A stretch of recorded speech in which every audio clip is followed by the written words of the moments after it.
श्रीमद् भागवत गीता के अनुसार ये तीन होते हैं इंसान की बर्बादी के कारण। तो आइए साथियों जानते हैं आज की इंसानों की बर्बादी के तीन कारण। तो साथियों वीडियो में खोने से पहले बार हमारे चैनल को सब्सक्राइब करके वीडियो को लाइक कर दीजिएगा। चलिए साथियों सुनते हैं कहानी को। कहानी बहुत ही इंटरेस्टिंग होने वाली है।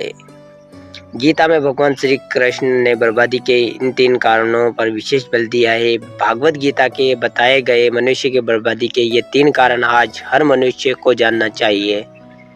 श्रीमद् भागवत गीता में भगवान श्री कृष्ण ने इंसान की बर्बादी के तीन कारण बताए थे। मनुष्य की बर्बादी के ये कारण आज भी सटीक हैं। कहते हैं कि मनुष्य यदि अपनी बर्बादी के कारण को जान जाए तो वह अपने जीवन को सुखमय बना सकता है। गीता में भगवान श्री कृष्ण ने बर्बादी के इन तीन कारणों पर विशेष बल दिया है।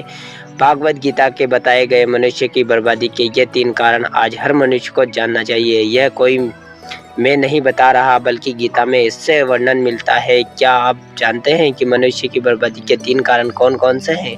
यदि नहीं तो आगे हम इसे एक कहानी के आधार पर बताते हैं।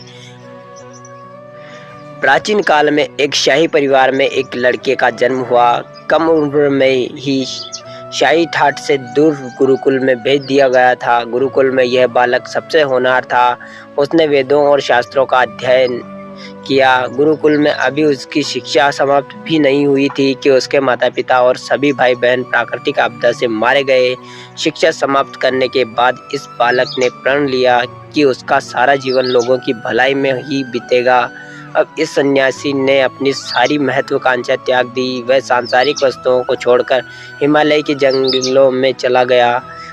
उसने लंबे समय तक तपस्या की। धीरे धीरे वह सन्यासी की चर्चा सभी जगह होने लगी।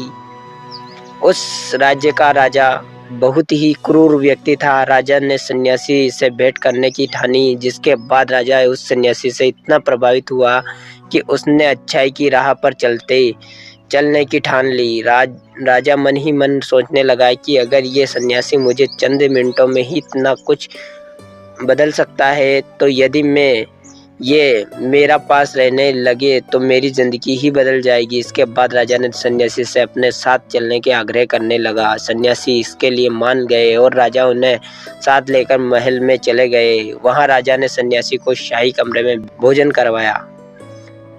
सन्यासी ने राजा का धन्यवाद किया और जाने की आज्ञा मांगी, जिस पर राजा ने कहा, आप हमारे बगीचे में हमेशा के लिए रह सकते हैं। सन्यासी ने राजा के प्रस्ताव को स्वीकार कर लिया। बगीचे में सन्यासी के लिए कुटिया बनाई दी गई। राजा ने भी सन्यासी की खूब सेवा की। कुछ समय बाद अचानक राजा और रानी अपने पड़ोस के राज्य में चले गए। साथ ही एक सेवादार को सन्यासी की सेवा के लिए बोल गए, लेकिन सेवादार बीमार पड़ गया और अगले दिन से आया ही नहीं। ऐसे में सन्यासी को कोई भोजन देने वाला भी नहीं था। कुछ दिनों के बाद जब राजा वापस आए तो सन्यासी ने राजा को बहुत डांटा। राजा ने सन्यासी से क्षमा मांगी और फिर सब कुछ ठीक हो गया। फिर कुछ दिन बाद राजा को राज्य से फिर कुछ दिनों के लिए बाहर जाना पड़ा। इस बार राजा ने रानी को आदेश दिया कि जब तक वह आते नहीं तब तक राजा को किसी प्रकार की दिक्कत नहीं होनी चाहिए। जिसके बाद रानी हर रोज भोजन पकाकर सन्यासी को भेज देती।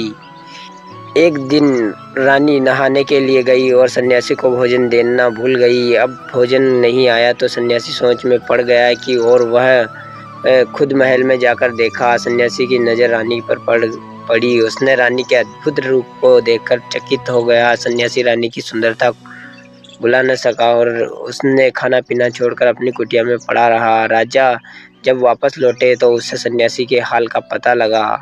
राजा ने जब सन्यासी से ये सब पूछा तो उसने कहा कि मैं रानी की अद्भुत सुंदरता का कायम हो गया हूँ। इस पर राजा ने सन्यासी से कहा कि आप मेरे महल में चलिए, मैं रानी आपको दे दूंगा। कुछ दिनों के बाद रानी ने उस सन्यासी से कहा कि आप क्या थे और क्या हो गए। आज आप वासना के कारण मेरे गुलाम हो गए। यह सुनकर सन्यासी को महसूस हुआ कि वो तो एक सन्यासी है। सन्यासी जोर जोर से चिल्लाने लगे और रानी से कहा, मुझे क्षमा कर दीजिए। इस प्रसंग का सार यह है कि जब इच्छा पूरी नहीं होती है तो क्रोध उत्पन्न होता है और अगर पूरी हो जाए तो लालच बढ़ जाता है। तो साथियों ये थी आज की कहानी। आई होप आपको पसंद आएगी। पसंद आए तो हमारे चैनल को सब्सक्राइब करके वीडियो को लाइक कर दीजिएगा। चलिए साथियों मिलता है किसी नई कहानी के साथ, नए टॉपिक के साथ। तब तक के लिए धन्यवाद।